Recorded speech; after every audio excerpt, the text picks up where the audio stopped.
education in general, we've struggled is that we are trying to put models that are a bit antiquated in our schools. And then when you do that, it isn't respecting the learners that are currently in the school.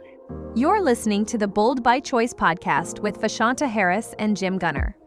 Real talk about charter schools, from the boardroom to the classroom, powered by the National Charter Schools Institute. Well, colleagues and friends, welcome back to the Bold by Choice podcast, where this season we are shining a light on bold educators and schools that are redefining what is possible for students and for communities. Well, I'm your friend and colleague, Vashaunta Harris. And I'm her co-pilot, Jim Goenner. This season, we're spotlighting schools worth bragging about, places where student voice, belonging, and joyful learning come together every day. And you know, as a charter school dad, when I take Natalie to school in the morning, she loves going. So I love hearing about schools where kids get to go. They don't gotta go. That's right. And I'm really excited for you, our friends, to hear from our guests today. We have a leader on this show whose work really centers students in the most intentional and empowering ways. She leads a school where children are literally co-designers, where agency is cultivated, and where learning is rooted in curiosity, exploration, and community. From student-led productions to creative intersessions, small learning environments to rich teacher pathways, Inspired Teaching Demonstration School, which is quite a name. Say it again, Inspired Teaching Demonstration School is a place where young people are seen, they're heard, and they're supported as whole beings. And we have the great pleasure to have Dr. Sundai Riggins, who stewarded this vision with heart and soul and just has so much to offer. So welcome. Thank you so much for the opportunity to share a little bit about what fuels my amazing school community.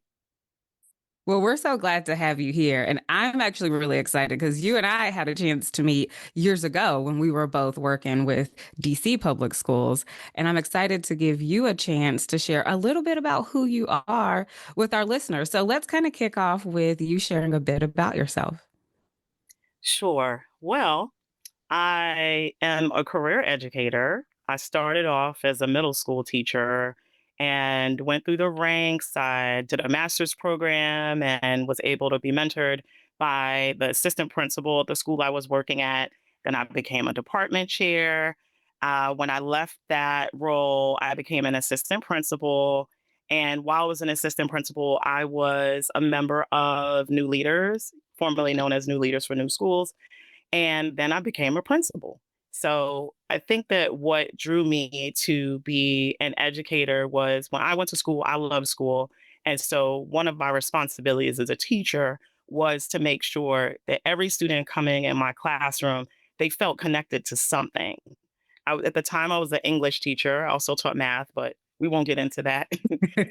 And at the time, I always wanted kids to be able to make text to self connections and see themselves in some of the complexities of characters and things like that.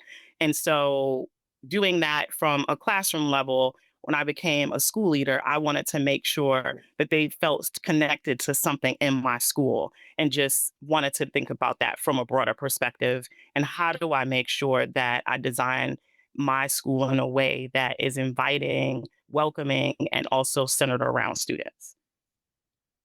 That is beautiful. And listeners, you're in for a treat because Dr. Riggins and her team really pull those themes through at the Inspired Teaching Demonstration School. And so I wanted to start by thinking about the community need. So Jim and I talk a lot about chartering and different types of schools. And we say all the time that this is a promise. Chartering is a promise to kids and to the community, right? For us to do something new and different and special so that they have an amazing experience. So I want to start with this question. Can you tell us about a moment recently where you saw your school at its best? A moment that reminded you why this community exists? Ooh, lots of moments, but I'll focus on one that I've seen during my time here at Inspired, from an idea on a chart paper to something that is living and breathing in our school. So every spring, I have the pleasure of watching our spring production. I sit in as the audience member for one night of the show, but for the other nights of the show, I spend time stage right and I help out backstage.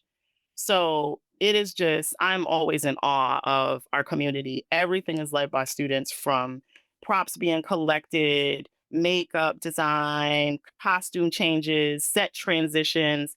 So while I'm backstage, I see kids connecting with each other, whispering, pulling out bins, helping with costumes, doing so many things. And it's all led by students.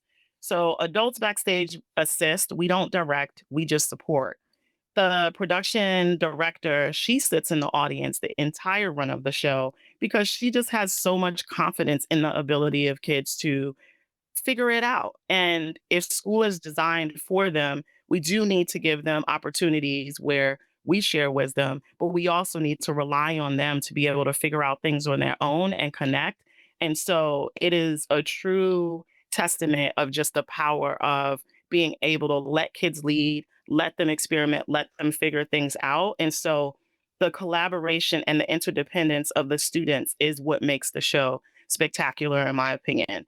We really try to place emphasis on empowering students and keeping them front and center, off stage and also behind the scenes. And so the spring production is just one example of the many ways our school commits to allow students to lead our community. But it's always a joy and a pleasure to be backstage and see how much pride, how much intentionality, how much consideration they take for each other.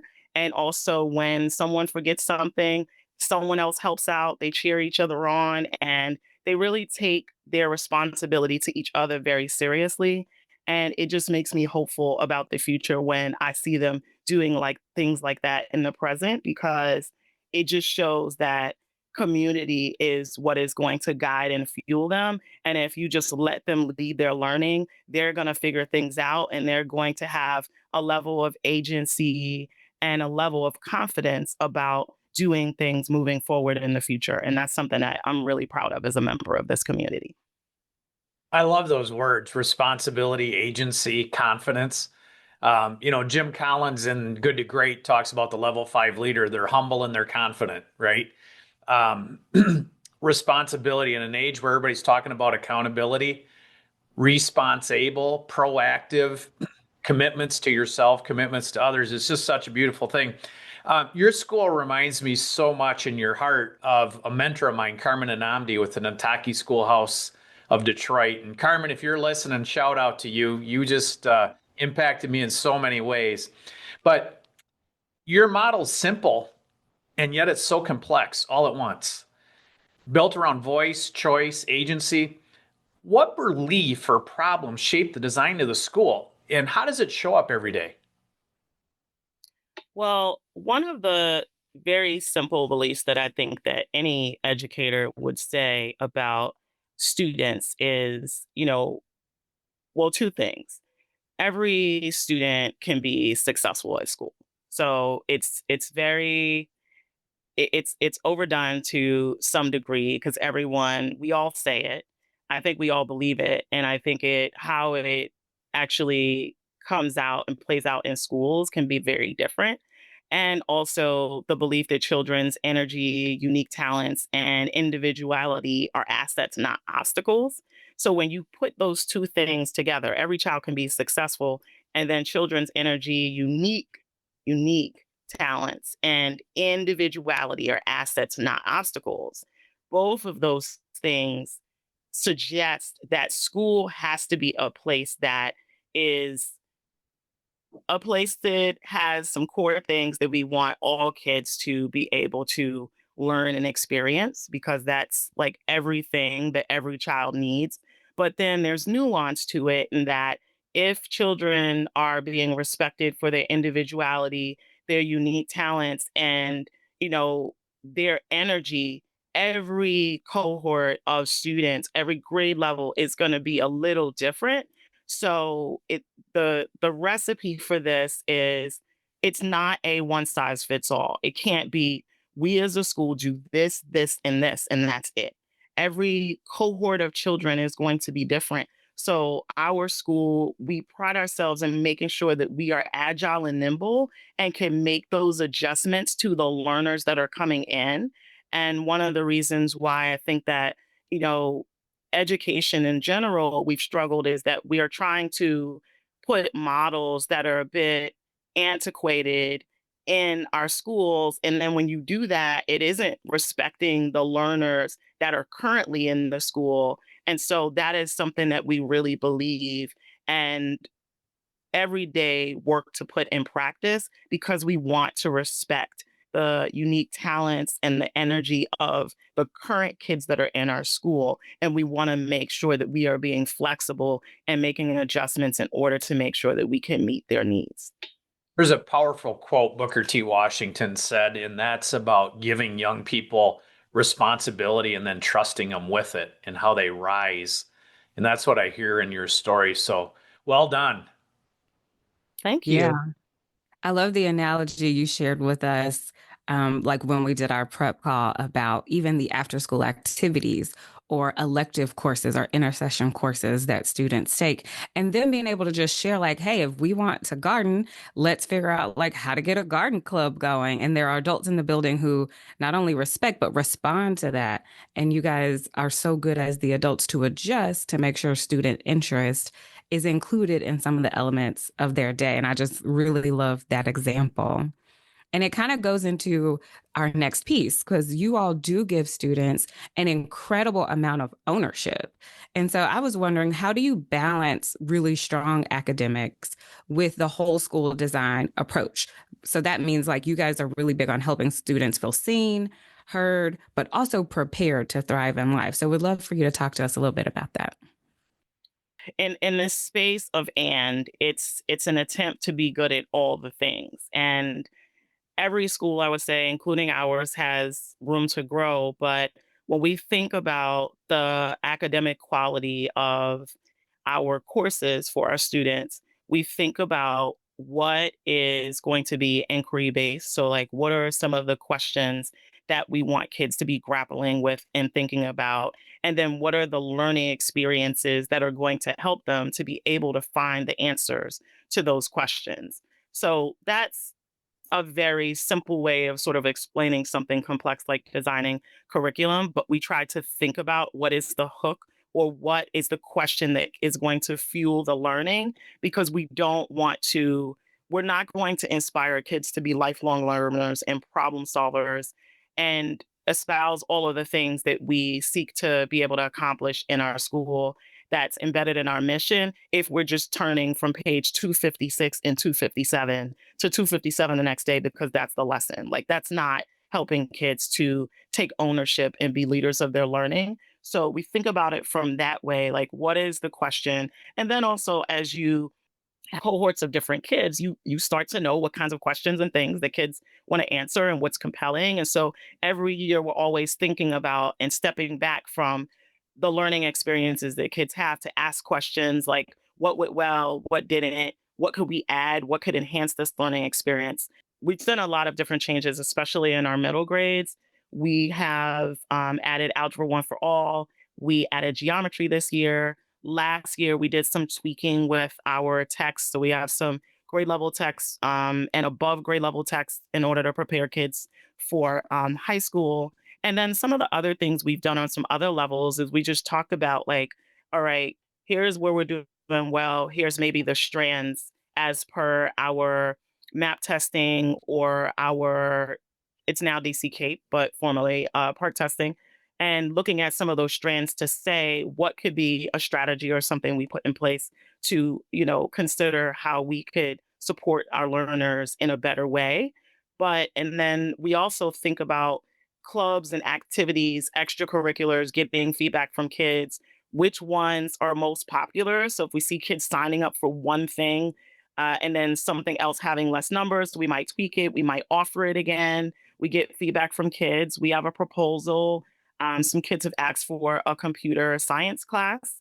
I also got a club proposal. So we also empower kids to use their voices to let us know what are the things that you want and how can we continue to get better at what we're doing and what we're designing, because we're not designing for them in isolation of their voices. We really appreciate that upward feedback. And we get that feedback in a variety of different ways, from surveys, from kids writing direct letters to us to propose things in their eighth grade portfolio reflections. So we just always try to make sure we have a pulse on what learners need and what they're saying. So again, we can be agile and make some adjustments as needed. Dr. Riggins, I love you're getting so much feedback. We just had a meeting yesterday of the National Charter School Founders Library, and Ted Coldery's 95. I consider Ted like our Warren Buffett, but he was talking about some schools in Minnesota where they're intentionally working on feedback loops. And part of his point is that schools really haven't needed feedback because you had to go to school. It really didn't matter what you thought. Um, the customer doesn't pay you, and so like why get feedback? And yet we know great organizations constantly get better by feedback, so that you're doing that proactively and intentionally is just fantastic.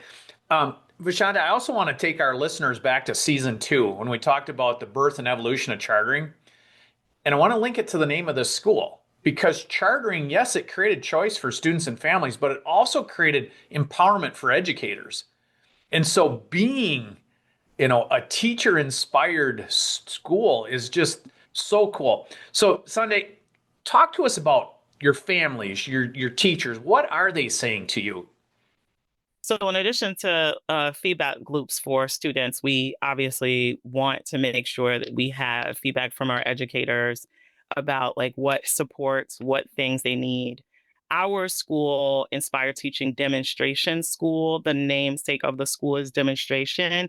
And it's this commitment to one in our mission, teacher residency. So, having teacher mentoring, and we're a place that we welcome early career teachers to learn and to grow within our community.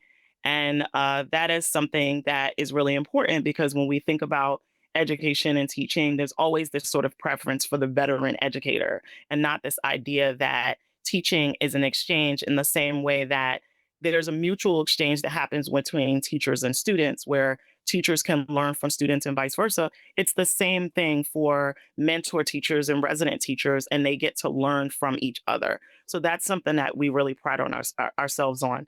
Demonstration also means that we have a responsibility to share with other schools. So we in our community, we talk about that our practice is public and not perfect. So we want to make sure that we share nuggets of wisdom, things that we didn't do well, challenges, all the things, because being in community and being able to talk about different things that are happening in our community is how we're going to grow. We learn from others, others learn from us. So we have an open door policy when it comes to visitors and things. So people come to our school all the time to visit and learn from us. And our families, we do so many things in collaboration with our families. We just, in September, we celebrated Banned Books Week, and we had a Banned Book character parade. Tons of families were there. We just last week closed out a jam packed math night with lots of different activities for students and families. So, again, it just goes back to designing a community where a school is a community. A school is a place where everyone should feel welcome. Students should feel welcome. Families should feel welcome. The door should be open. You should have activities that engage everyone and give opportunities for connections.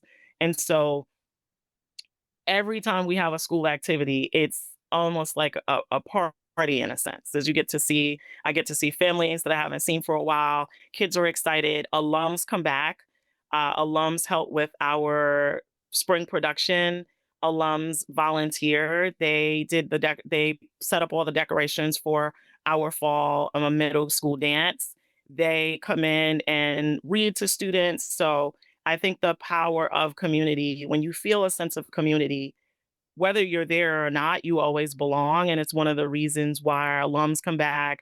It's one of the reasons why our families speak really highly of us, because once you're a part of a community, it's like a family, and you're always a part of that community. That's so beautiful. And when I think about your story and I think about how all of us as leaders grow and have our journeys, we typically have one or two students that stand out that really help shape our leadership trajectory. I'm just thinking myself of a couple of my students back in Baltimore.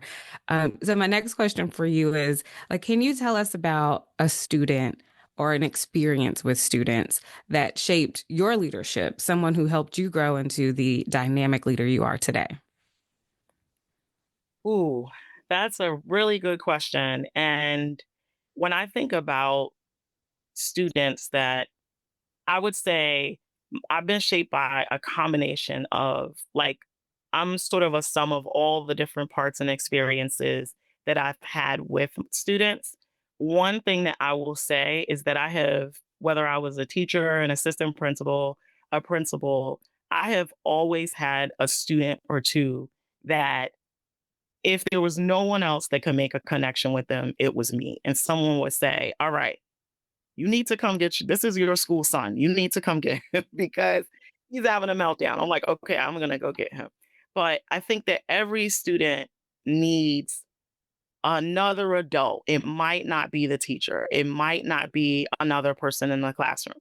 Every student needs another someone in a school to feel a connection to be able to talk to, who might go on a playground and play football, even though I'm not that great of a football player, or some other activity to connect. And so, what that taught me about students, going back to their unique personalities and their individuality, there is sometimes something that connects a student to an adult.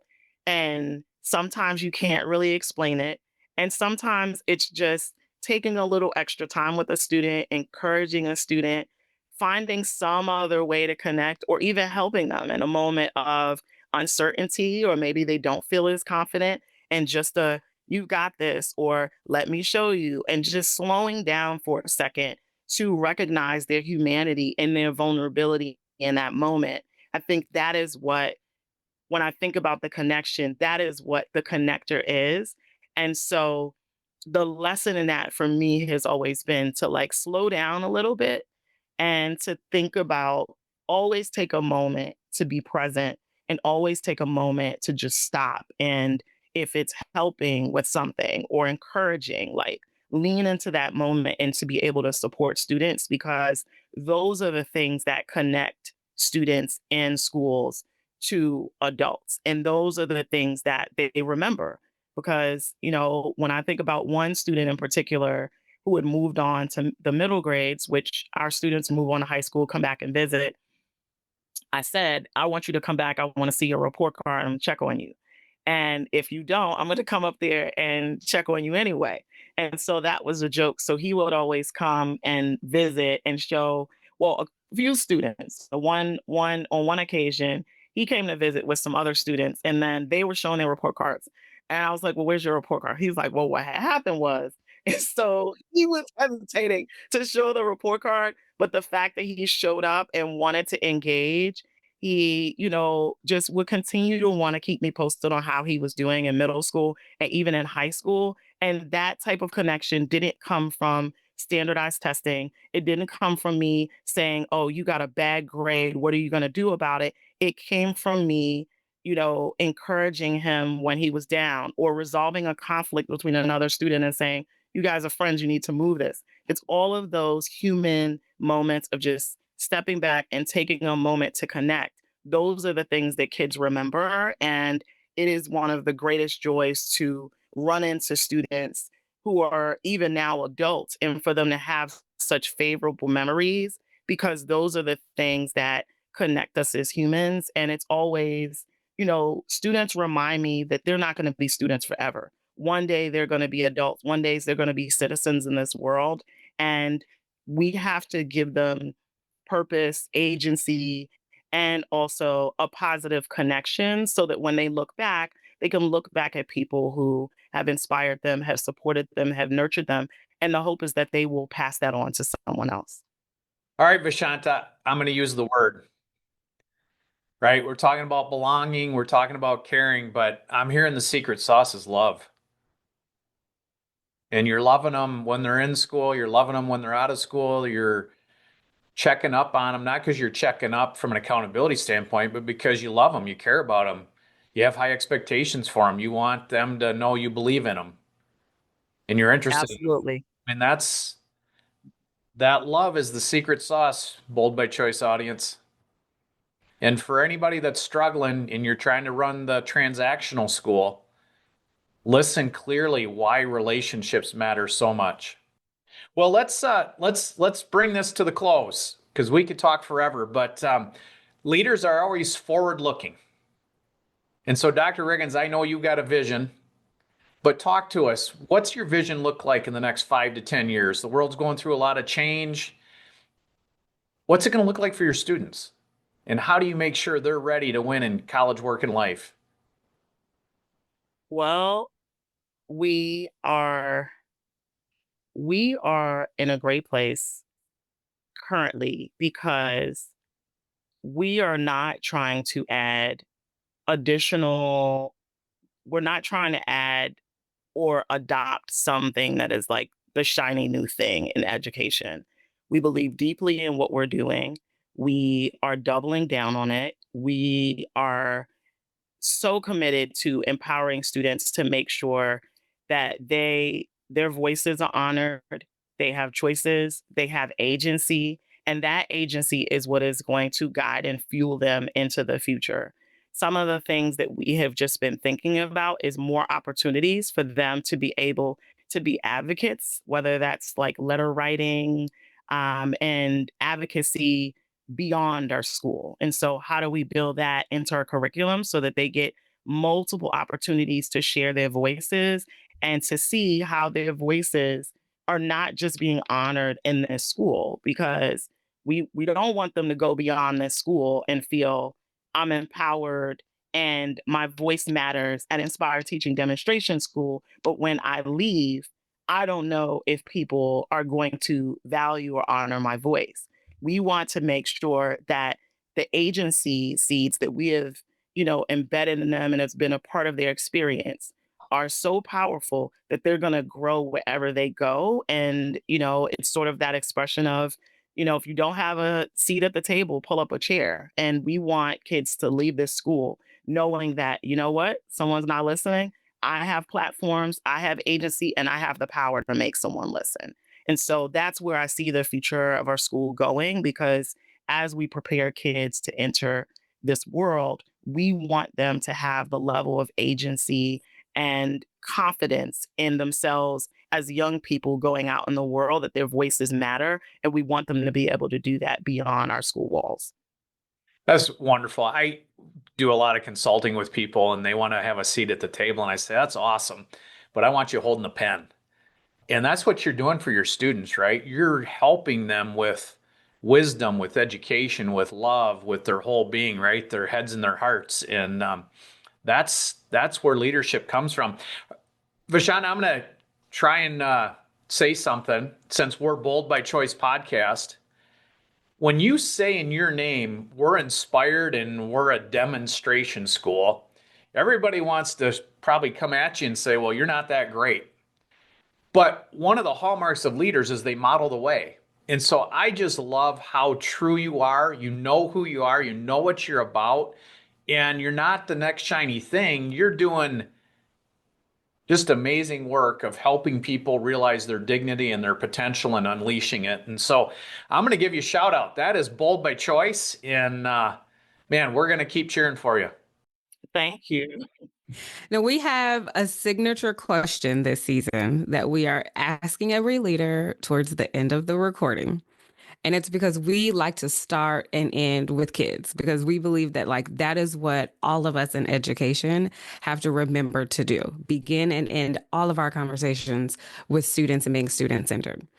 And we want to honor that this school year has been a little bit different for a lot of reasons for a lot of people. And so the final question is, what's something that your students have taught you this school year? This school year, my students have taught me and have affirmed that being centered in joy is the act of resistance. Mm. And seeing their joy, seeing their care for each other, seeing the ways that they show up with excitement, uh, purpose, valuing community. It is a mirror to me of what we need to make sure that we are continuing to be thankful for and to continue to ground and center ourselves in.